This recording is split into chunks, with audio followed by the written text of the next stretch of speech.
an Unspoiled Network podcast. This is Spoil Me, covering Vorkosigan Series Book 3, kind of. Apparently Miles has his own series, so this is Book 2 of his. It's all very confusing.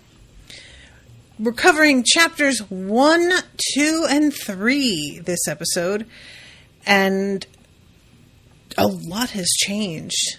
There's a lot to talk about. Welcome to Spoil Me.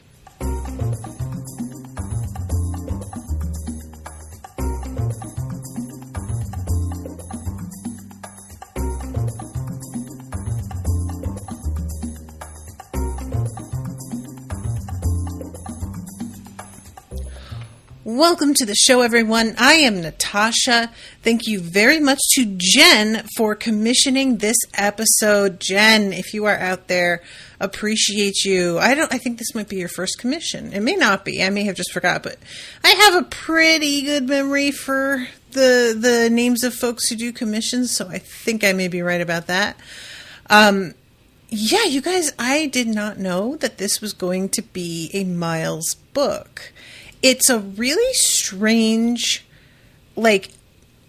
departure, and I don't dislike it. I just want to be clear on that at all. I'm not even, disappointed, because in something, for example, like A Song of Ice and Fire, that book has so many different POV characters, and sometimes you just grow to like a particular character's POV, or you find the location that they are in particularly interesting.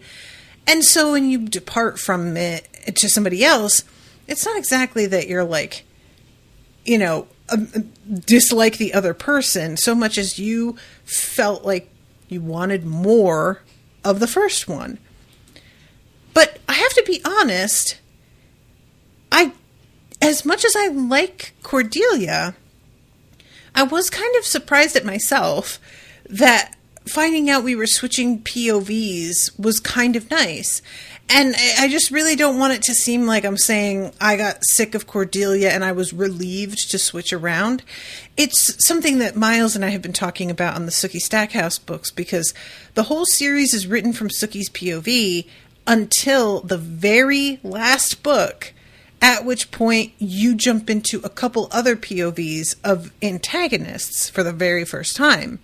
And we were discussing how different the vibe of that book is due to this, and also how often a story might be improved by including other people's POVs, because it makes it feel like a richer world, or it can give you insight into a character that you otherwise maybe didn't even find that interesting.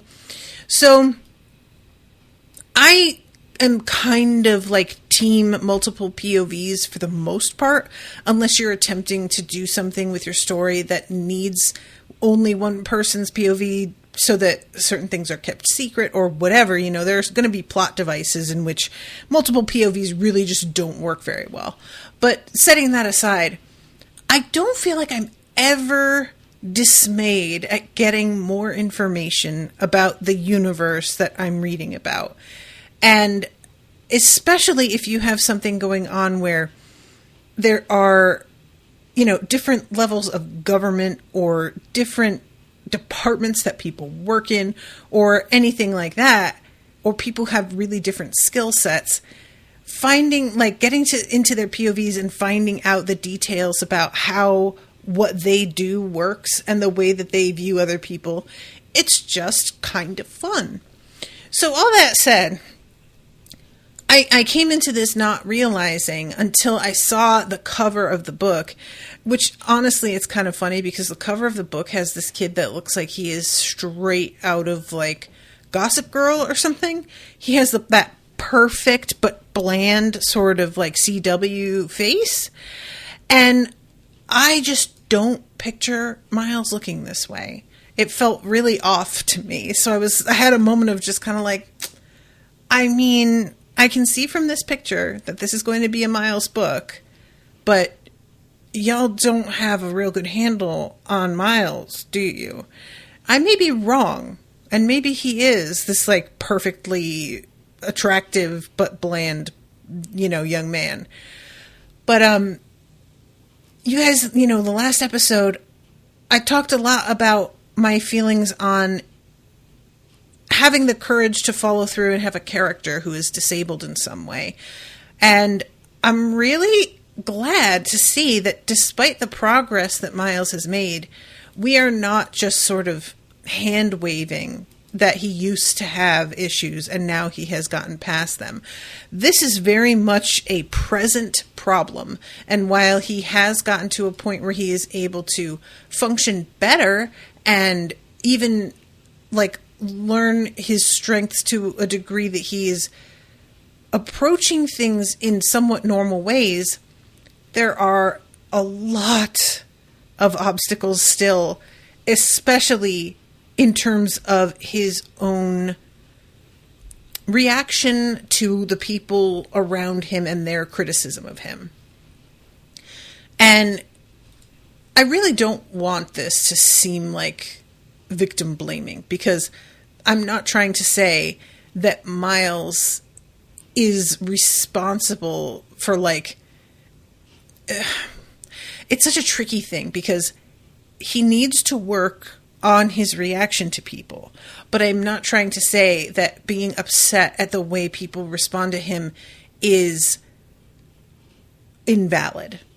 Of course, this sucks. The way that everybody approaches him is just either laced with pity or even as far as revulsion sometimes.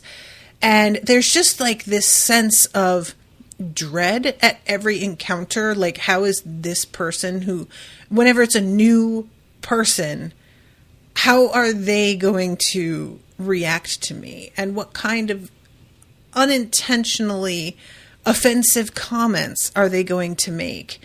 And I think a lot of people who are from marginalized communities, this is just how they move through the world. It is just a sort of another day, another microaggression, how do you cope?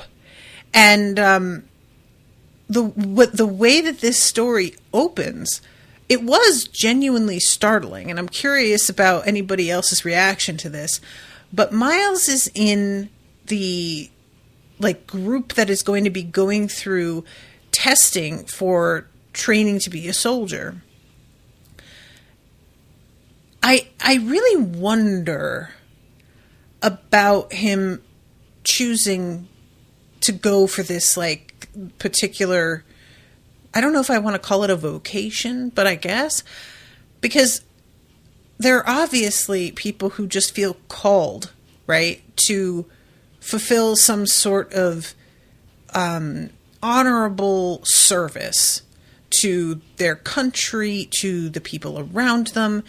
And so they join the military because there's a real sense of I should give back. And then there are people who join because they don't really have a lot of options. And this is, this training goes with getting a college education or just room and board, as simple as that, And then there are people who think it's going to be kind of an adventure and just don't really consider the way that combat works and can affect you. And I really can't say that Miles strikes me, from having been in his POV, he doesn't strike me as somebody who feels an obligation to serve. Miles feels like he's here because people have told him he can't be here. And I don't know him quite well enough to be certain of that. But there's a sense of I'll show you, that I'm not even mad about, because I probably would be this way also. You guys, you never met somebody so contrary as I can be sometimes. I really try and manage that about myself and be aware of it. But it's just one of those things that sometimes being aware doesn't really help. It doesn't snap you out of it. It's just that, oh, okay, right, that's why I'm being a complete cunt right now. And you just don't really know how to stop being that. So if that is what is going on here, and it's just a sort of like, people said I couldn't, perhaps it's just grasping for a way to make your family proud, because it's obvious from the conversation that he has with Pyotr later that this was something that was like kind of presented as a way to redeem himself in his grandfather's eyes, and then he like doesn't succeed, and that is particularly devastating.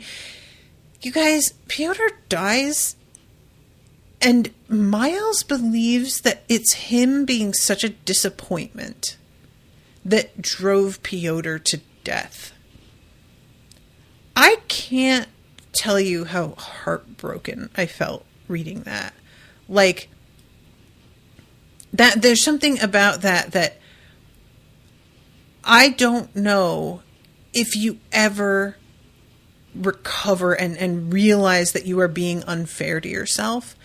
That is so brutal an assumption. And it's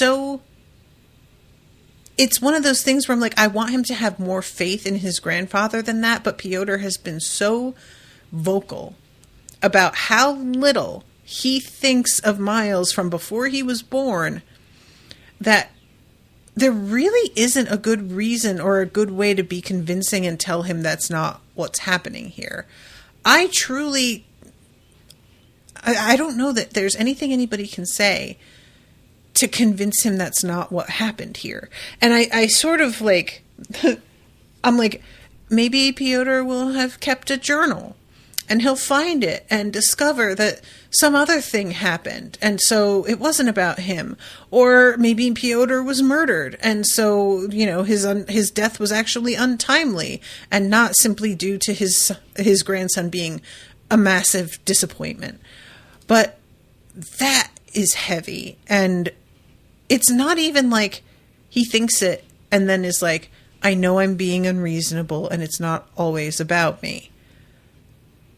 He doesn't contradict himself at all.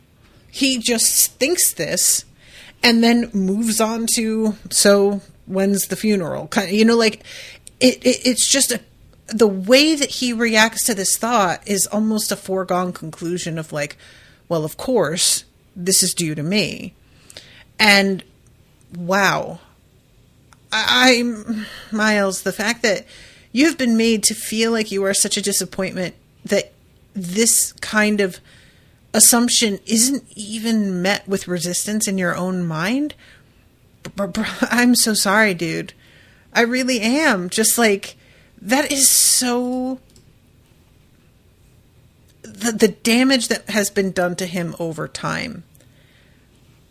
Just devastating. So anyway, I'm getting ahead of myself here, but he has to do a 5-kilometer run after an obstacle course.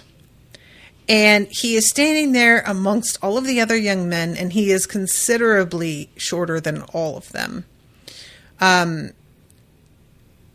Standing to his full height, such as it was, he stretched as if to pull his crooked spine out straight by force of will. So he's still dealing with a crooked spine, and his head is too large, a head meant for a man over 6 feet, on his just under 5-foot frame. Just under 5 feet. That is very small. You know, like, that is... even for a woman, that would be quite short.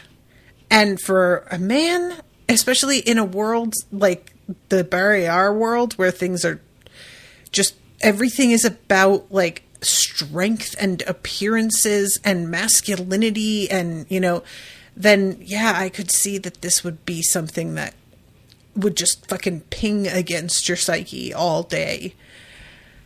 And they are calling them Kosygin, Kostelets, and it's so weird to, like, when he said this, I was like, Kosygin?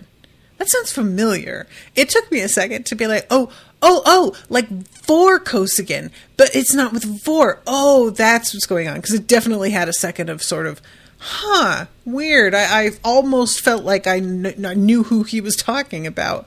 Oh, y'all, I can be a little bit slow sometimes on the uptake.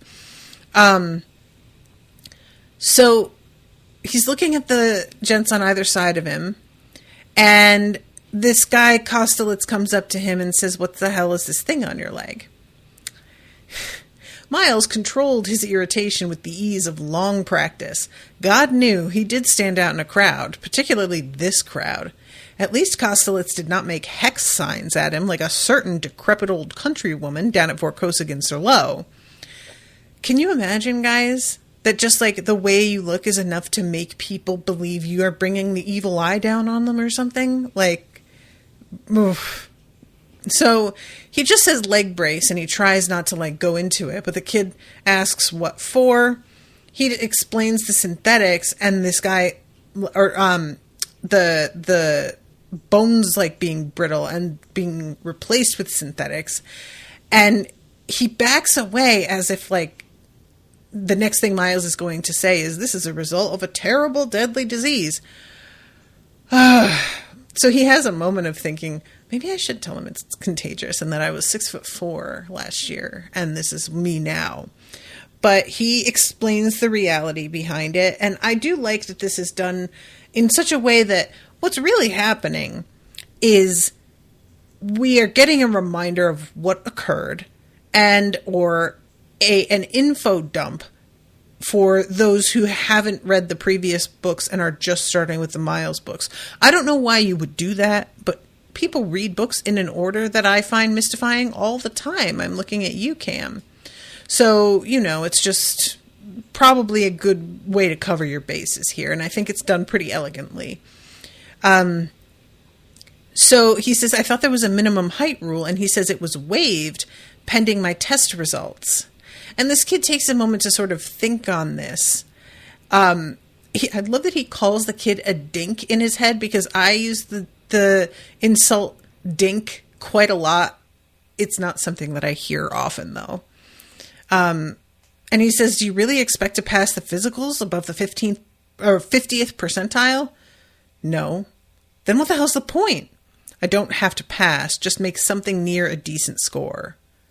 Kostelitz's eyebrows rose. Whose ass do you have to kiss to get a deal like that? Gregor Vorbara's?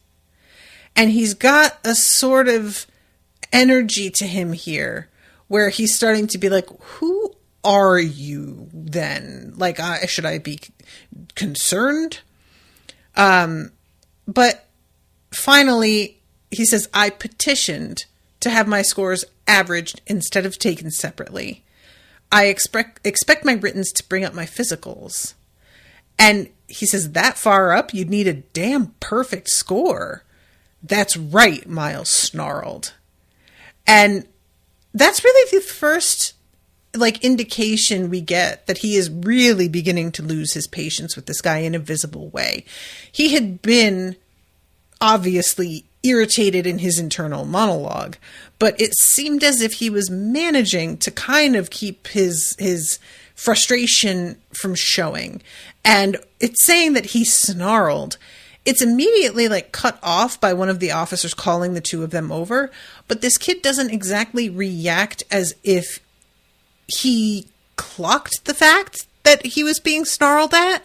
It really just felt as if he's so oblivious to Miles as a person that Miles' reactions aren't registering for him, So they get called over, and he's told that he has to take his brace off. He gives it to Bothari, who it turns out is standing right nearby and is just basically his shadow for his whole life. So Bothari's still here, still doing his thing. And he then, they start their run toward this wall. And it's such you guys, this moment, he considers just skipping the wall. Because the way that it's supposed to be done is you climb it on the one side in a sort of like rock climbing manner. And then on the other side, you drop to the ground and you have to handle that fall, pick yourself up, and then head into the next obstacle. But he's considering maybe skipping the wall. The thing is, he has pride. He really does. And it irks him to be at like having to take a loss at the very, very start of the thing, which it would, wouldn't it? Like, he knows that this whole thing is going to be difficult, and it's like he's prepared to eventually get to a point where he's going to have to start cutting corners and stuff. But as of right now, he is like, I'd like to get as far as I can before I have to do that, though. And it's obvious from the way that Bothari is sort of like reacting to this wall and shaking his head that his recommendation is indeed skip the wall. And Miles, I think he has like in his heart, he knows that's the best choice. Bothari glanced at the wall, pursed his lips, tucked the brace firmly under his arm, and gave a slight shake of his head, directed apparently at the middle distance. So he heads to the wall, and as he's following Kostelitz, he's thinking, you better run, you witless bastard, because if I can catch you, I'm going to kill you. Wow. He really gets angry. And it's understandable because Kostelitz's last thing he says is, so that's why the Lord Regent never made the bid for the Imperium. Basically, what he's saying is, you aren't worth an heir. You can't be somebody that we like are ruled by because obviously, look at you.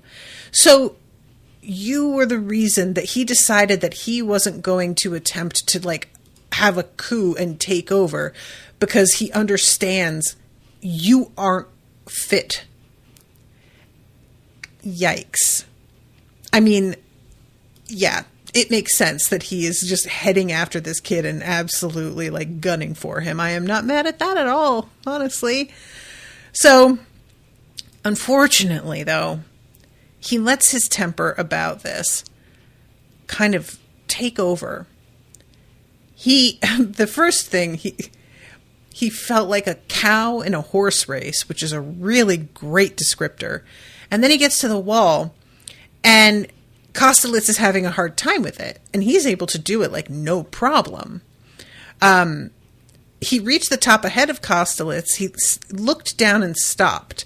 The proctor was watching him closely, and Kostelitz it like mocks him, jumps down. Miles is just watching it. And then precious seconds would be wasted climbing down like some arthritic old lady. Perhaps if he hit the ground rolling, the proctor was staring. Kostelitz had already reached the next obstacle. Miles jumped. Time seemed to stretch itself as he plummeted toward the sand, especially to allow him the full, sick savor of his mistake. Oh, is that a great way to phrase this, you guys? I swear to God. The full, sick savor of his mistake. If that isn't poetry, I mean, and we all have had these moments. We all have done a thing, and like it's even as we're doing it that we're going, why did I fucking do this? Oh my God. But it's like it's just a fraction of a second too late. You can't pull it back, and then something happens and you spend like the rest of the week going, I can't believe I did that. I can't believe I was that stupid. And Miles is really in this position because he lands and he breaks both of his legs. Both of them. You guys, I didn't expect this to go so wrong so fast. I really thought what we were going to get here was him really badly injuring himself and then trying to like continue anyway to push through. And I'm sort of glad that like it took me so off guard, and that it was done this way instead, because there is something for me about the, like, oh, I'm going to push through. It depends on the actual, what's the word I want? The actual property. Sometimes you can make that feel believable. But a lot of the time, at least for me, that can come across as like, well, I'm going to act as if this person is just somehow wants it more. And so because they sheerly want it, because they are so sort of desperate in this moment, they are able to accomplish something that really no human body could physically manage to do. And I have a lot of like issues with that in some properties of characters who it's just the sheer force of their personality and their will that they manage to like completely ignore the principles of biology and physiology. And that's not how that works. You know, it's not how that works. Our bodies are capable of certain things up to a point, and no matter how much you want a thing to be, you know, something that you can accomplish because you just are that driven, I'm so sorry, but you don't get to just decide, my legs are broken and I can still keep going. Your legs are broken. That's a wrap on that. So I had a moment of like, is he going to like injure himself and just push? And he does not. He injures himself and is like, and I'm done. And he can't believe that he, like, the first obstacle, and he just let his pride and his irritation get the better of him and immediately fucked it up.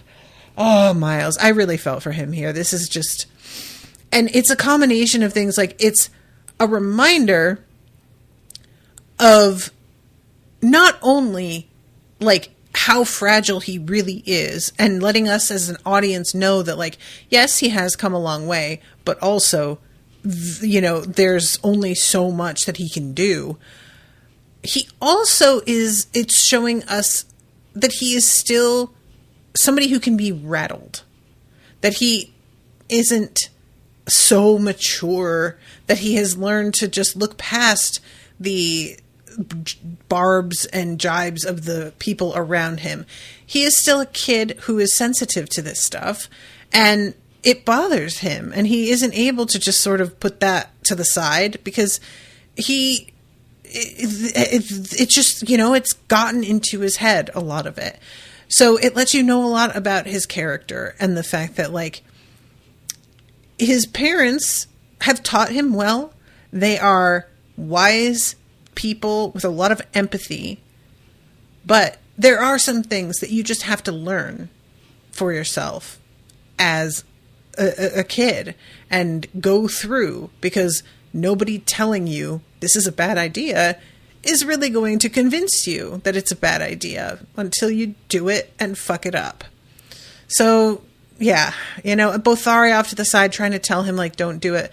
Bothari knew what was on his brain, and I bet he even knew, as he said don't do it, that he was going to do it. You know, he's gotten to know this kid pretty well, I'm sure, after all this time. So I don't even know if, like, I want to say that Bothari's shake of his head spurred him on. I feel like I don't want to say that, but it may have been like that. So he is in these anti-grav crutches, which they are worn invisibly inside his clothing. They gave his walk a slithery uncertainty that made him feel spastic. He would have preferred a good old-fashioned stick, or better yet, a sword stick like Captain Kudelka's. I love that it's Captain Kudelka. I also, like, kid, I don't know how to tell you this, but a stick is not going to do the job when you have two broken legs. Like, that's just, you know? We see Bothari pick up a coin from the walkway and put it in his pocket. Apparently, his left pocket is for all of the stuff that he finds that can be used toward his daughter's dowry.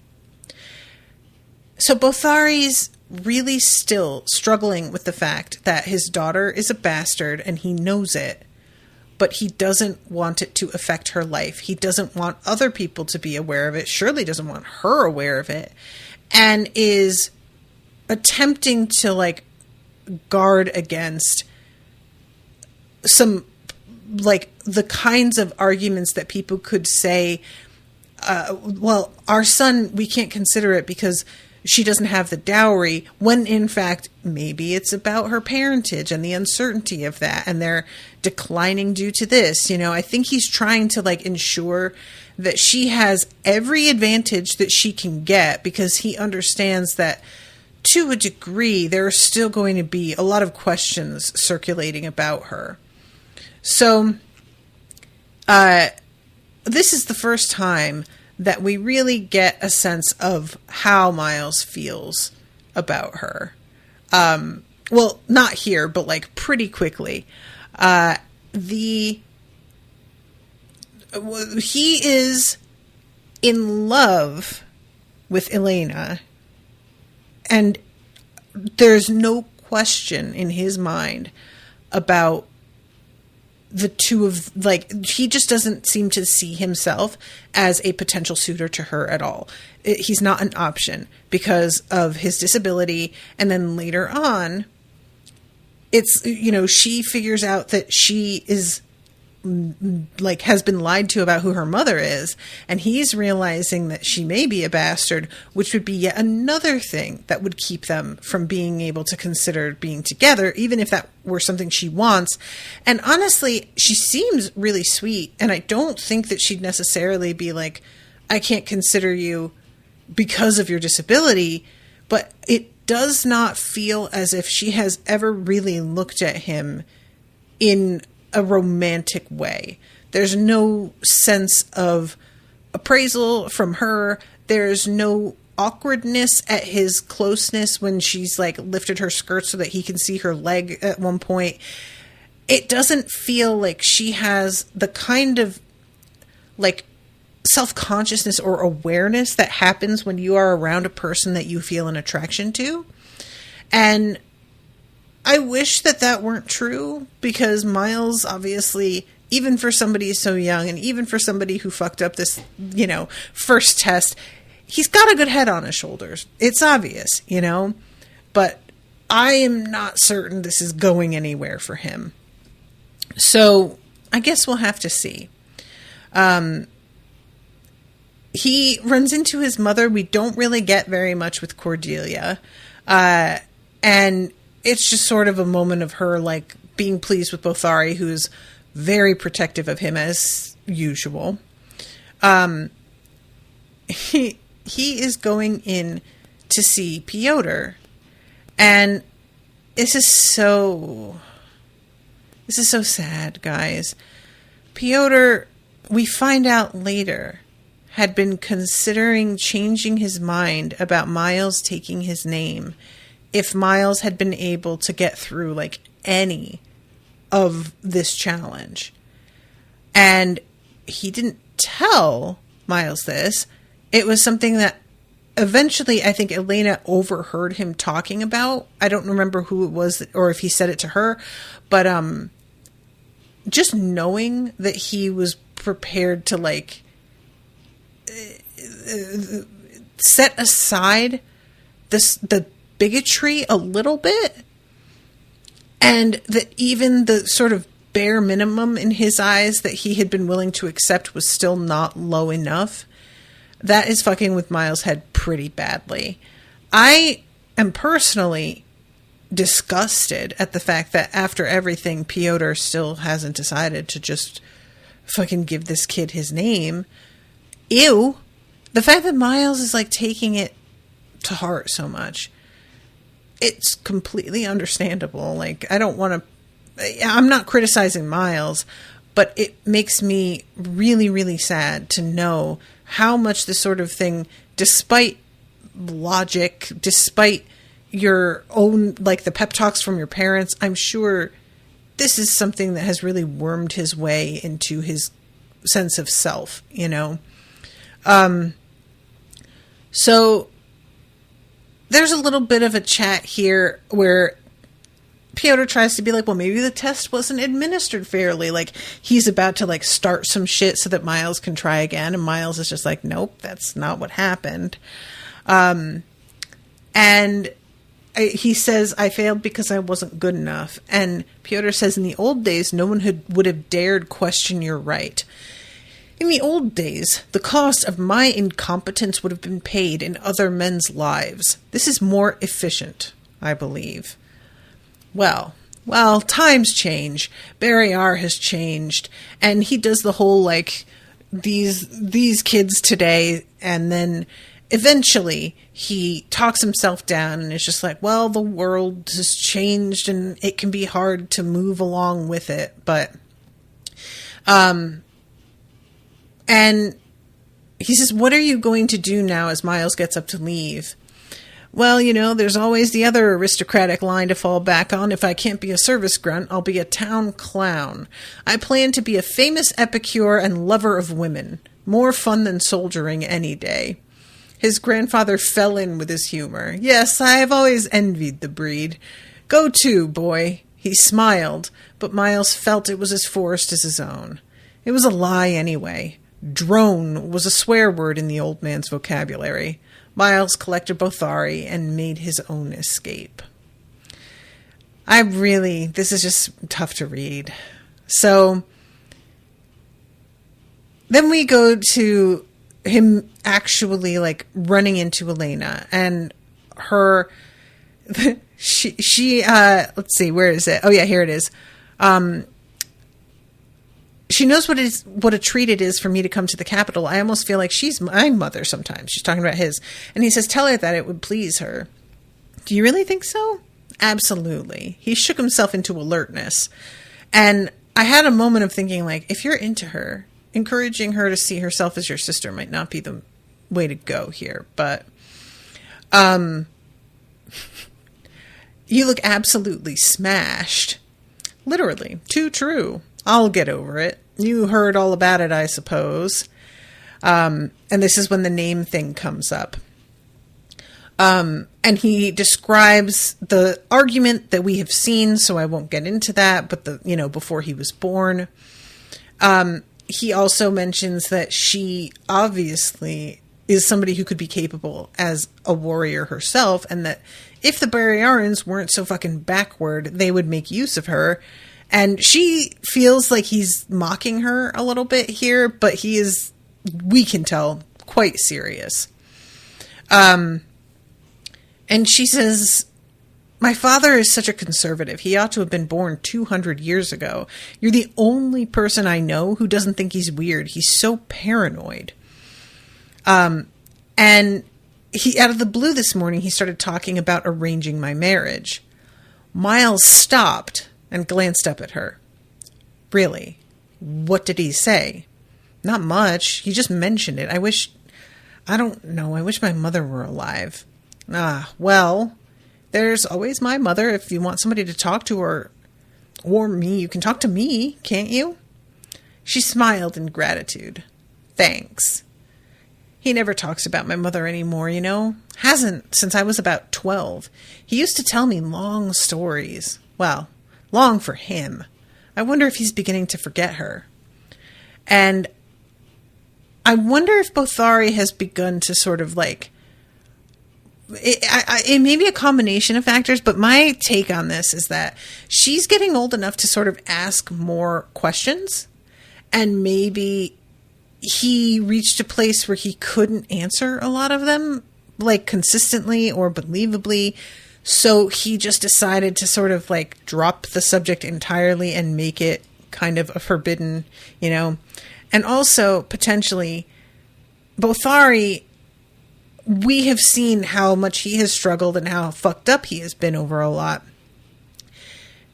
And maybe he was so disconnected at first that he was able to continue on with these sorts of, like, I don't know if I want to call them delusions, because that implies that he believes in them. And we are aware that he got disabused of a lot of his, like, false memories when he had the conversation with Cordelia. So I feel like delusions are too strong, but just his, like, the fantasy world that he sort of created to escape to.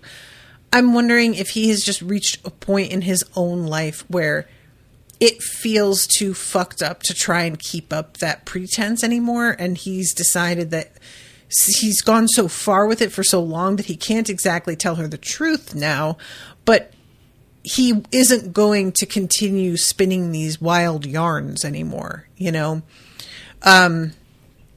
So there's this point where they're going down the stairs and there's this, like, I think it's a spiral staircase. I'm not totally sure, but he decides that he's going to sit on the railing and slide down, which, considering what he has just done to himself, it really is remarkable. Like, I feel like you can only be this kind of risk taker if you, A, are so used to being, like,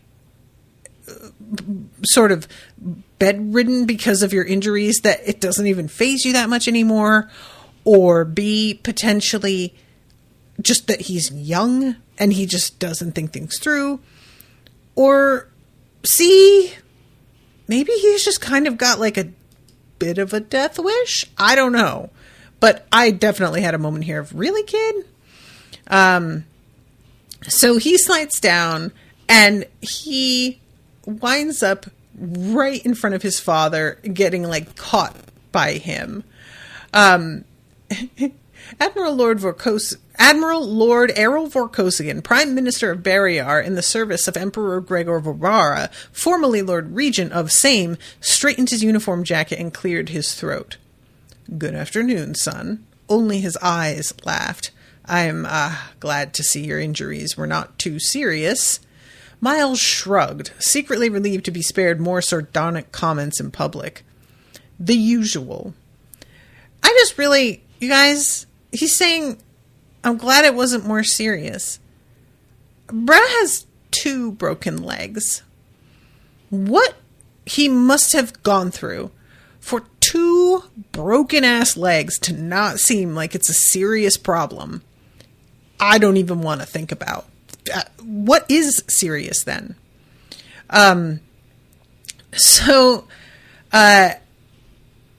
Let's see. Kudelka, what did you think of those ship cost figures? And there's a whole thing going on here. I'm going to sort of jump over a lot of this stuff. Miles lay propped up in bed, still dressed for the day with his legs stretched out correctly before him. He eyed them in distaste. Mutinous troops, quizzling saboteurs. There's something about the word quizzling that I do think is really funny. His own words had set Sergeant Bothari thinking in just the channel Miles least desired. Elena's image turned before his inner eye. The delicate aquiline profile, great dark eyes, cool length of leg, warm flare of hip. She looked, he thought, like a countess in a drama. If only he could cast her in the role in reality. But such a count. An aristocrat in a play, to be sure. The deformed were invariably cast as plotting villains in Barrayaran drama. And I love this. He says, "I'll carry the wench off and lock her in my dungeon."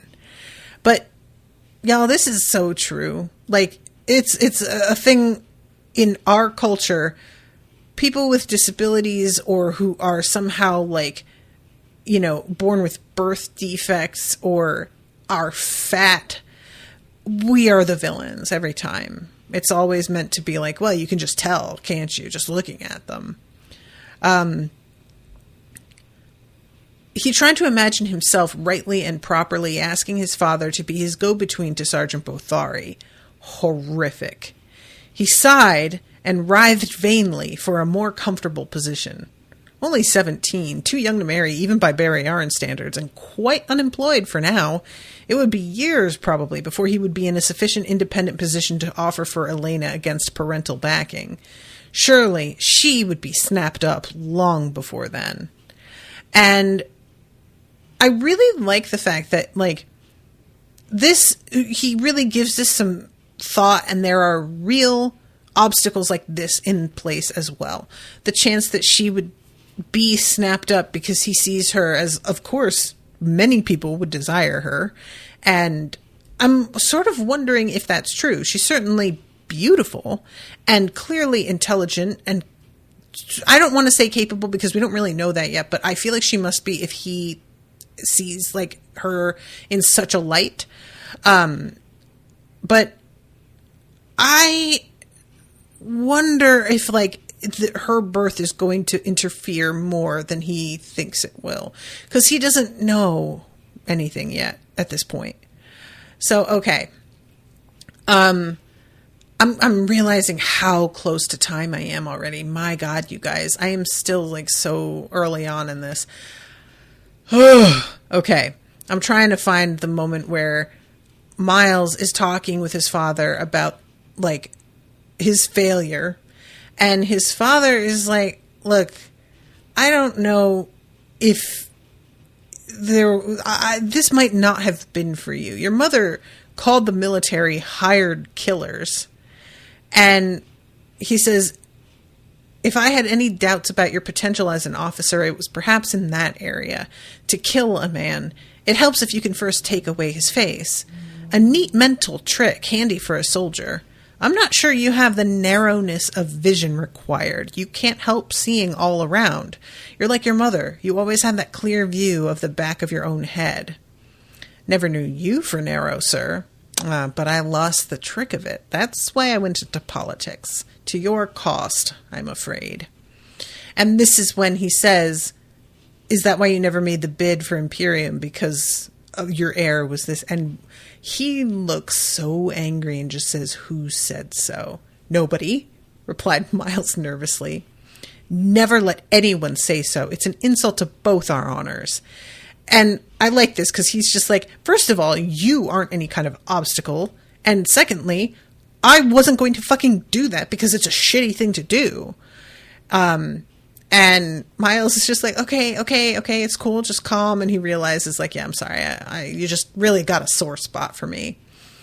And we find out that Gregor, having just gotten into power, is kind of pushing it a little bit to see where the boundaries are of what he is allowed to do, and that he is under a lot of pressure, and there are people who are trying to rein him in a little bit, and he resents that. So there's a lot to learn still about what Gregor's personality is like. I'll be very interested to see what he's grown up into. And he says, you'll be Count Vorkosigan someday, and you'll have a place in the government. You'll represent our ancestral district, which has been neglected. To the end result, there's a lot of work to be done, and maybe with some legal training. And Miles is like, you want me to be a lawyer? And he's so horrified by this. And I do think it's really funny because, you know, in our current culture, being a lawyer is allegedly a lucrative career. When I say this, there's a big asterisk next to it because obviously that is not always the case. But they very much have this sort of like, oh, my father was a grocer and that's the most shameful thing I could ever admit. So we're still in that mindset here with like a lawyer in the family is something to be like, come on, that's so beneath me. Do you want me to get anything to help the pain? No, I have painkillers they gave me at the infirmary. 2 of those and I'll be swimming in slow motion. Lord Vorkosigan nodded and withdrew. So he has his pain pills, and there's a moment where he's looking at them and thinking, I could take all of them. And immediately shoves that away and is like, the fuck I will. I was so glad. The final sentence that he says out loud in this chapter is, grandfather is right. The only way to go down is fighting.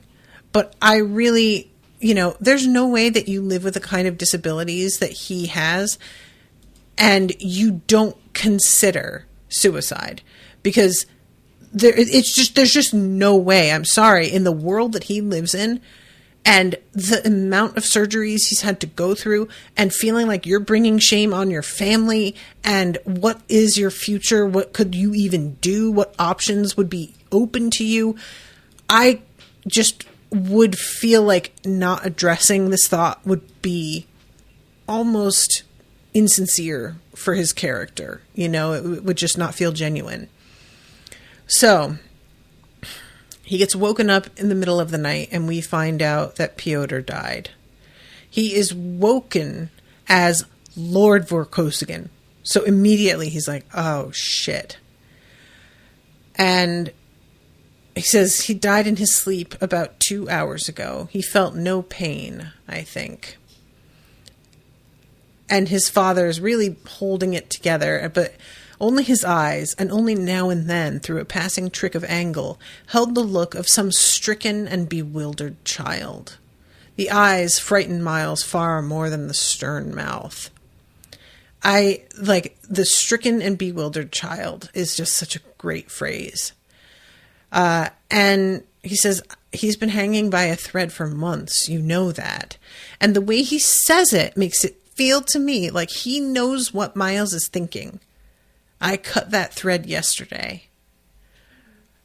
I don't know, but I feel like he knows what Miles was thinking. So we have got the funeral, which is a huge deal, of course. This man was nobility. He had a lot of connections and allies, if not exactly friends. And there's just a lot of people here that Miles doesn't know, doesn't really care about knowing. And that is really a thing. When you are this young and the people you're surrounded by are this old, there can be a real sense of I don't need to listen to you because you'll be dead before anything relevant in my life connects to you, you know? And they have tons of people coming to the house. Count and Countess Vorkosigan were nailed downstairs. Social duty was always yoked for his father to political duty, and so was doubly inescapable. But when his cousin, Ivan Vorpatrol, arrived in tow of his mother, Lady Vorpatrol, Miles determined to escape to the only bolt hole left, not occupied by enemy forces. Ivan had passed his candidacy exams, Miles had heard. He didn't think he could tolerate the details. And I was glad that that was included because I was thinking he's avoiding him because he just doesn't like the guy. And I was sort of oh, that's a bummer, you know. But it's much more understandable that it's I just can't listen to somebody being proud of themselves for doing a thing that I immediately screwed. So he goes and sees Elena.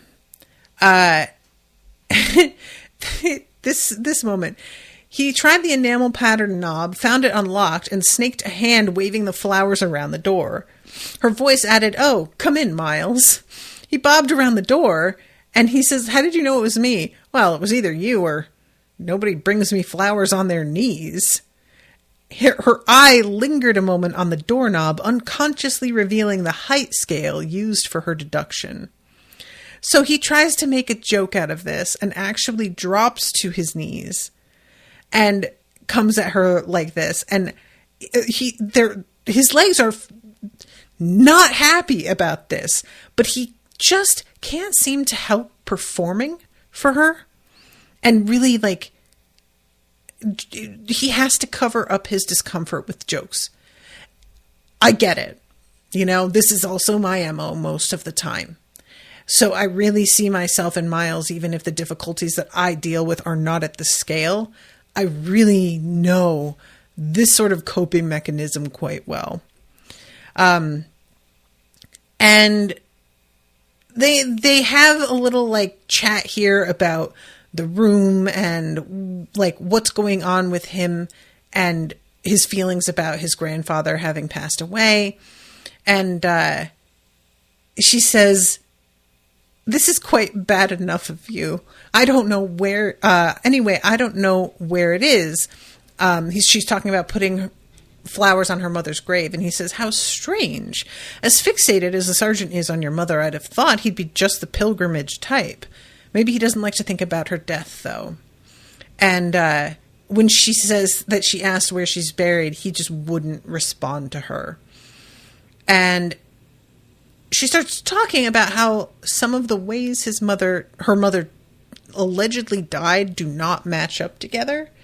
And then it's like, maybe we could find out. Miles is like, I have a feeling that there's a way to do this.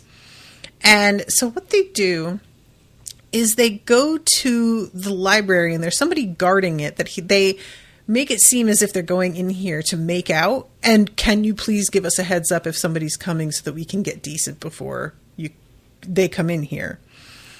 And he has had tutoring in security, and so he was given like temporary access to things, and it wasn't revoked. It should have been, but Kudelka forgot. So now he is still able to get into things. And this whole scene, it's really tough as a reader who knows what her ancestry is to see how blithely Miles is going through all of these records, because he's just trying to make her happy. He's just trying to do something where they can bond, where he can give her some answers that she's been seeking and not getting any response from her father on. All he wants to do is help and make her feel supported. But everything that he is going through and reading out loud to her is so loaded, and he has no idea. So it's just this weird combination of tone in this scene between him joking around and being very jocular about the whole thing, and us remembering the hideous history of all of these things and what people went through and how it happened. And so there's a real sort of like whiplash sensation for me, Your father doesn't seem to have gotten along too well with this Commodore Verruttier fellow. Miles was surprised. He'd been the Commodore's Batman for several years. He'd had the vague impression Bothari had served under his father as a ground combat soldier. Bothari's service with Verruttier ended in a constellation of reprimands, black marks, discipline parades, and sealed medical reports. Miles, conscious of Elena staring over his shoulder, whipped past these quickly. Oddly inconsistent. Some, bizarrely petty, were marked with ferocious punishments. Others, astonishingly serious, disappeared into the medical reports and resulted in no discipline at all. So yeah, this is just, ooh, God, kid, you don't know what hornet's nest you're poking at here. So she asks about her grandparents, and she finds out that her grandmother's name was Maruzia. That's pretty, said Elena, sounding pleased. And his father's? Whoops, thought Miles. The recopied photostat was not so fuzzy that he couldn't make out the blunt, uncapitalized unknown printed in some forgotten clerk's hand. Miles swallowed, realizing at last why a certain insulting epithet seemed to get under Bothari's skin when all others were allowed to roll off, patiently disdained. Maybe I can make it out, Elena offered, misinterpreting his delay. The screen went blank at a twitch of his hand. Constantine, Miles declared without hesitation, same as his. But both his parents were dead by the time he joined the service. So, yeah, he's just like, God damn it. This is really like, even if she wanted to, having a father who's a bastard, like, that's going to be a problem. So he's going through, like, still no sign of your mother, and there are some things that he can't even get through the security seal. And eventually they start talking about, like, him and how he was in one of those uterine replicators, which apparently she didn't know about, like, the way that this happened. But yeah, let's see. Oh yeah. He manages to use one of his father's access codes that, like, is older, but it still gets them through. And they find the record of the children of the rape victims. But we've never had any women in the service, except for a few civilian med techs. Elena's long fingers closed urgently on his shoulder. Look at the dates. Miles. Yes, I see it. Female infant released to the custody of Admiral Errol Vorkosigan, not sent to the orphanage with the rest. The date, Miles. That's my birthday. Yes, I know. Could it be me? Is it me? It's all numbers, you see, but there's plenty of medical identification.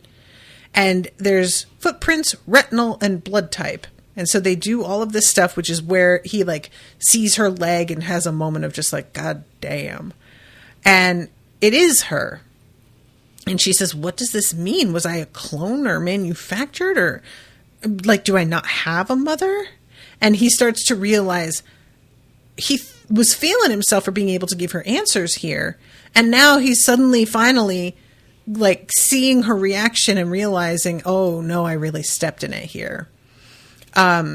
He tries to play it off like, you're my long-lost sister because we were both born out of these replicators and yada, yada, yada. And it seems to kind of work a little bit.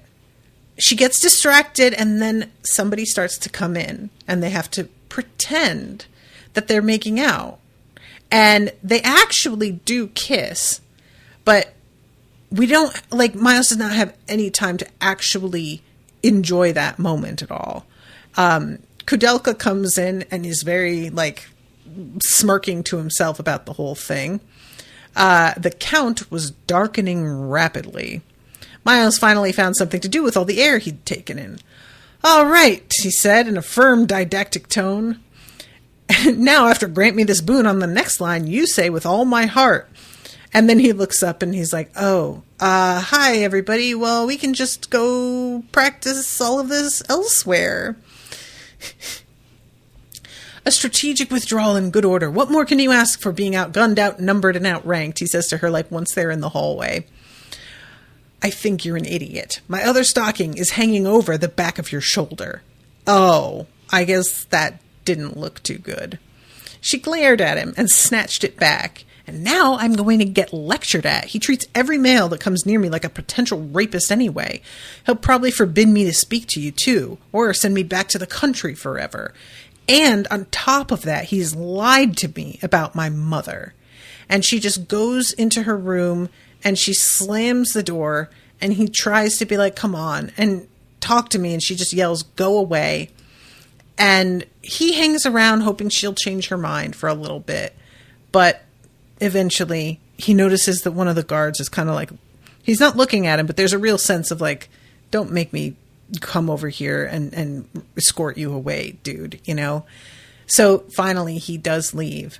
But yeah, he really kind of beefed it on this one. I know there's no way he could have known, but what a fucking mess he has stepped in. I feel for him. I really do. He's just trying to help. He's just trying to, you know, like, yeah, I like him though. I like this character and I'm interested to see more of him. So, all right, guys, I'm going to wrap this one up, but thank you again, Jen, for commissioning this. Thank you to all of you for hanging out and hope you're enjoying the coverage. And until next time, toodaloo, motherfuckers.